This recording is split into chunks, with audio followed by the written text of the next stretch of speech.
Welcome, everybody. I'm here with Alex Kutikov with RedMark Real Estate. He does commercial real estate, and it's such an honor to have you here.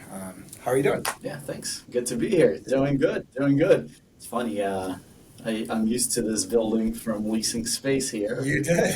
and we leased up all the first floor spaces and leased you guys your office. And I Yeah, can't tell you how many times people confuse Red Door and Red Mark. all the time, right? Yeah, they're So just. it's pretty funny. How'd you guys come up with Red Door? Oh, that's a great question. Nobody knows how to spell Schutz, and I doubt anybody knows how to spell Kutikov, right? That's actually exactly, It's a good. we used to work at a company for years before we Mhm, started RedMark, which, mhm. in the commercial real estate business, you deal with just people, all walks of life, a lot of people that are immigrants maybe that started a business. So I just remember spelling my email address and it was just a nightmare every time. So when we Yeah, started, we were like, okay, green stone and or red. We wanted to have a color and yeah, associate it with our signs and mhm, also have something that's not taken. So we were looking at all the websites. yeah, So it yeah. was totally random, but it Yeah. worked out well. I've actually been shocked by the response from the public, especially international public, on Red Door, just because people they see it as good luck and hospitality and like things like that, and it's just Red Mark is it's so easy to remember. So, Yeah, but yeah, I'll keep sending people to you when they call me asking for Red Mark, and if you could do the same, that would be great. absolutely. And we incorporate it on the same time too, so we're over a decade in business here, right, Alex? Yeah, yeah. We started, I think, 10 or 11, Hmm. and everybody thought we were crazy, like still in the recession from '08. Yeah. And in retrospect, it was the best time, right? Because we Mhm. kind of got our feet wet, and by the time the economy improved, we Yeah. were ready to roll. Ready to roll, absolutely. Well, tell us a little bit about the portfolio that you manage and that like what is your bread and butter for the commercial real estate that you do, Alex? Uh, we do a little bit of everything. Mhm. Retail has always been the bread and butter of our business. We find that in commercial real estate, there's, I guess you could say, four core Mm. segments, right? So you've got office, industrial, Mhm. multifamily, Mhm. residential, and retail. Mm. And retail is kind of, I guess industrial has become that way as Mhm. well to some extent. Mhm. But retail, I would say, is by far the most specialized. And I shouldn't say that. There's probably commercial brokers listening that represent a lot of the segments. But Yeah. what attracted me to it is Mhm. my business partner and I, Gordon Heaps, we started out in residential. I was Mhm. 21 and I looked like I was about 16. And it just wasn't really a good fit for me You still look pretty at young. the time. I'll take it. But at the time, it just wasn't a good fit for me, and I found myself gravitating towards selling a two-family, a four-family, a little 10-unit apartment building, and I found that people were a little less emotional and more Mhm. like looking at the numbers, and I think it was just a better fit for my personality. Mm. Um, but you know, I stumbled my way through it. Mhm. The company I was working for at the time, it was Prudential. Now it's Mhm. Berkshire, but Mhm. I think they had a platform where it was the residential offices and commercial offices. So you Mhm. couldn't be in a residential office. It was kind of frowned upon to be in a residential office and be doing commercial transactions. Yeah. So at the time they talked to us and basically said, hey, you have to choose Mhm. if you're going to be residential or commercial. And at the time, I had a connection with another company that was a very much retail focused company. So I ended up leaving, and my business partner now, at the time, just another agent in the office, Gordon Heaps, we both ended up at that company, and we were there for 8 years. Wow. And we really learned the nuances of the retail business just because that was what that company did. Mhm. And I loved it because, to me, you look at the business like residential, Mhm. I would say office is very similar in that way. Mhm. Uh, your efforts are pretty much finding people that want to buy or sell houses, right? And once you represent somebody to buy or sell a house, you've got to find the next person to do a transaction with. And office is the same way. For example, like you leased an office here, and when's the next time you're going to lease an office? It's going to be a long time. Like the office brokers have to look for the next office to lease. Yeah.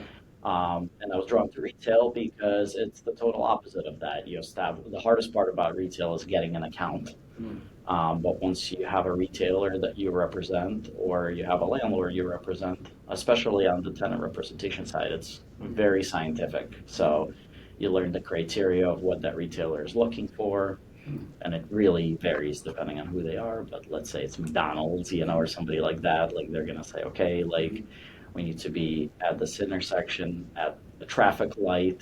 We need to have such and such traffic count, such and such demographic criteria. We need to have this turning lane turn in this way because, people aren't comfortable taking a left here. It gets very, very specific. But the idea is you could take a client and you could do 3 deals a year or 10 deals a year, but it's repeat business. So once you establish that customer base, it really becomes more of servicing the account. It's just a very different type of business. So that's what I was drawn to with retail. So I would say it's got, the most specialization and experience that's required.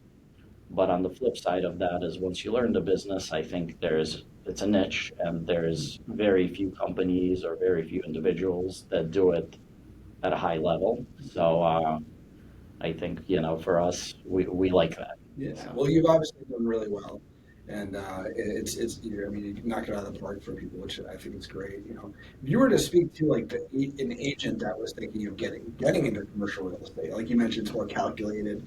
What other differences would you say you'd have to anticipate for someone that's kind of considering, hey, I want to get into commercial real estate versus residential? Well, I would say that, I guess there's a few different things. First of all, the learning curve is just very long. Mhm. And I would say probably similar to residential, you really can't do it on your own. You have to find a good mentor and somebody to really take the time to teach you the business. And anybody that's successful in commercial, if they say they did it on their own, I would call BS because everybody that's successful has had a good mentor or mentors that really taught them the business and the nuances. There's no way, there's so much institutional industry knowledge, there's no way anybody could just step in and just do it all on their own. Yeah. But I always tell people coming into the business that the best case scenario to create even a semi-sustainable living is 3 years.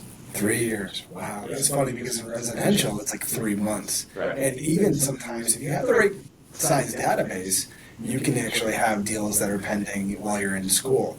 But 3 years is a long time. 3 years is a long time. And that's really the barrier to entry. Because, look, you can do a deal. It doesn't take 3 years to do a deal. You can do maybe your first deal in the first, 4 or 6 months, whatever the case may be. A deal, just the time frame of a deal could be anywhere from 4 months to 2 years, depending on the type of deal. Yeah. I've had deals that took 4 years. 4 years. Wow. But I would say there's 2 types of people that go into commercial real estate.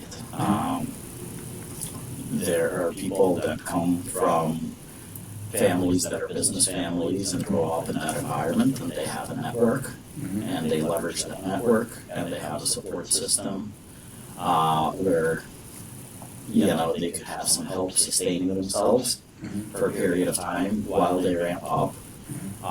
Or there's people that come in and I would say 99% of the other side of those people are very young, like I was, like Gordon was, where 21 years old entering the business, living on tuna fish and ramen for 5 years, and you really, I was living with 3 roommates, and just like scraping pennies, and that's really like the only two ways to do it because, you know, I mean, I always say that my first year in the business, I made $14,000 one quarter. That's so funny because I tell people, because they come in, they're like, oh, you know, you make all this money, and I'm like, no, I made $13,000 August, and I worked my butt off. I probably wasn't doing everything the right way, but it's harder when you're young too.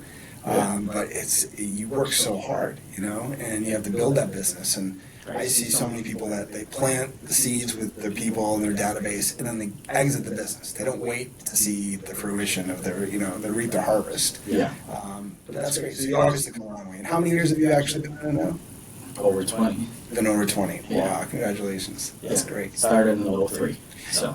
That's amazing. So you probably get asked the same question that I get asked all the time is how's the market? So how is the commercial real estate market right now, Alex? You know, it's always changing. You know, a lot of the horror stories that maybe you see on the news and things of that nature, I mean, I think that maybe what they do is they look at some national trends and maybe they listen to some of the talking heads and, you know, they need a good story. But I think, you know, for the most part, commercial real estate, especially retail, it's very regional, right? And it's very specific to a trade area. So, you know, like we're in Saratoga County here, it's been the fastest or one of the fastest growing counties in the state for the last 15, 20 years. So, I mean, you know, you look at an area like Clifton Park where our office is, we represent well over 1 million square feet of retail in Clifton Park, including the mall, the Hannaford Plaza, the Price Chopper Plaza, a lot of the boutique plazas right off Exit 9, and I can tell you the vacancy rate right now, and not just right now, but probably for the last 10 years, has floated between 1% and 2%. That's it? That's it. Wow. Oh, if you look at those numbers versus residential investment properties, you know, that's pretty attractive.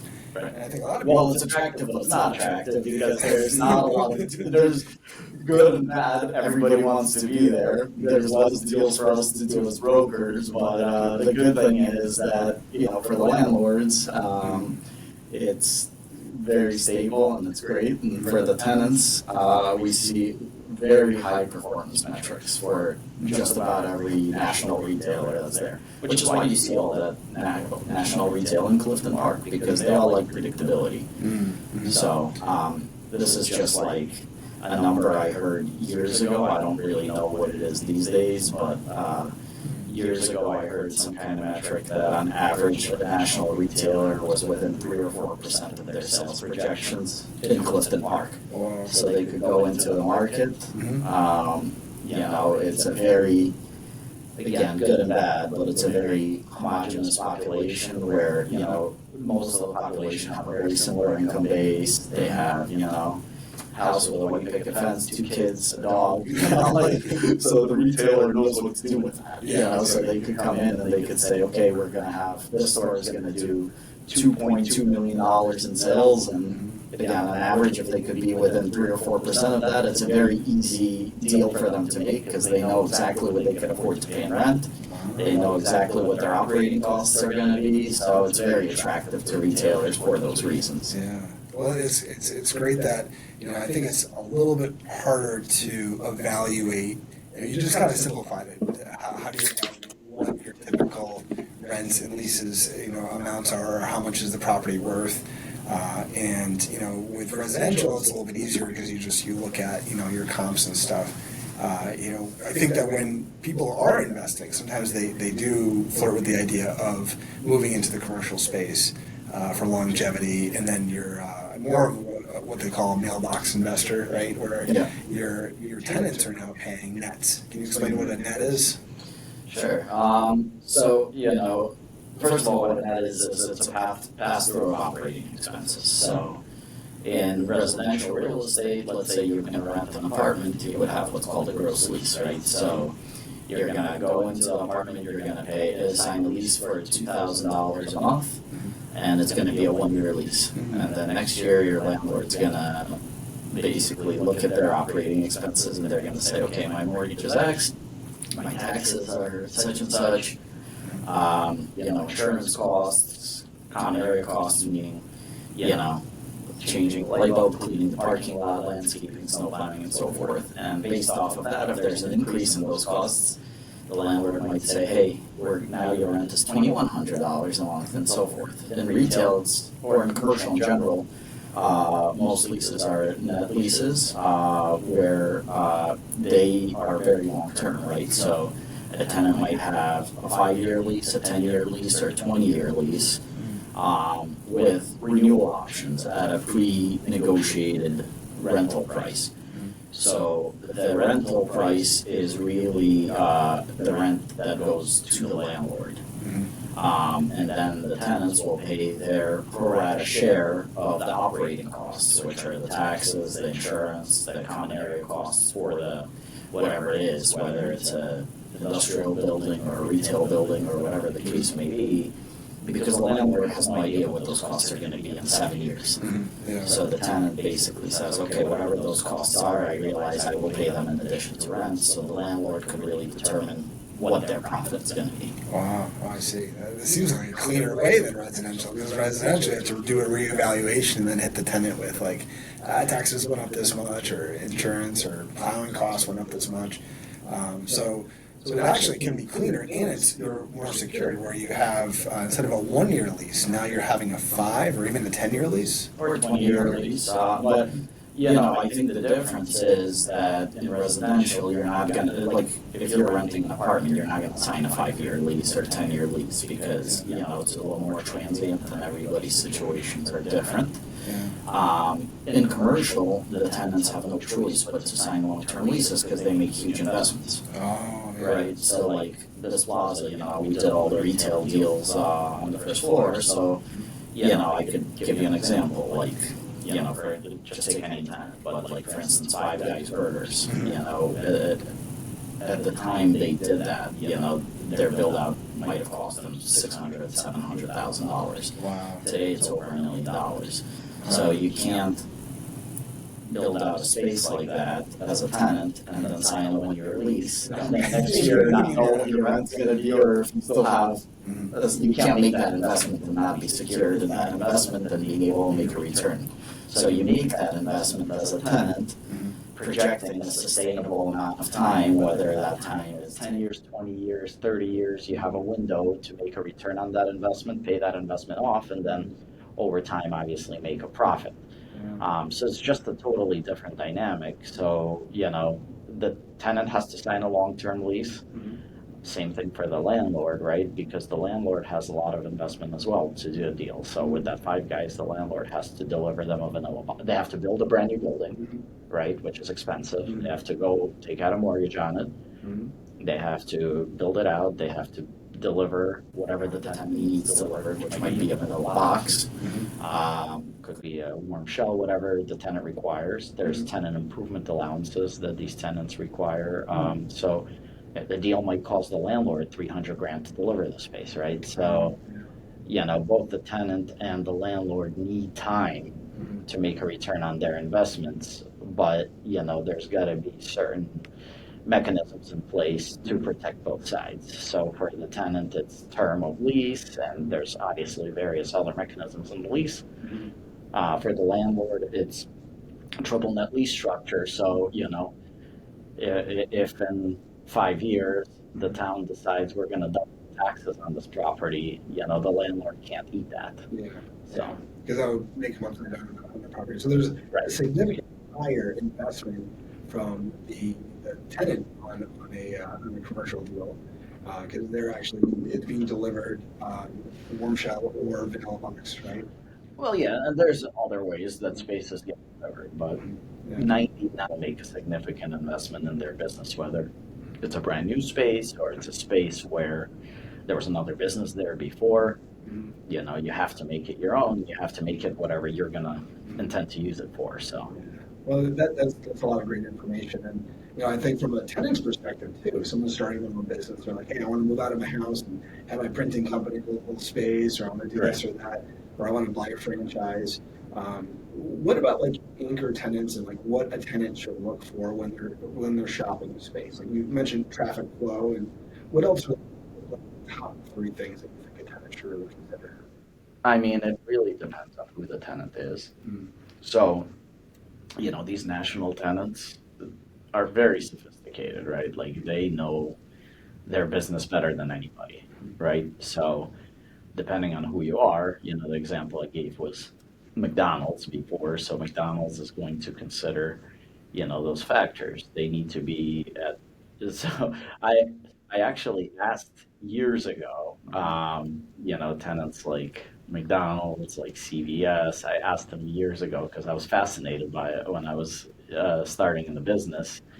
Hey, why do you guys lease space? Why don't you own space? Like you guys are a huge national company. Like it would seem What a like, great question. you know, Yeah. and their answer was always the same. That they would say, "Hey, look, we've got stores all over the country, and in the case of McDonald's, like, hey, we're in the business of flipping burgers and selling as many burgers as possible, and servicing our customers the best we can. So we're going to put ourselves in the A plus position to maximize our business.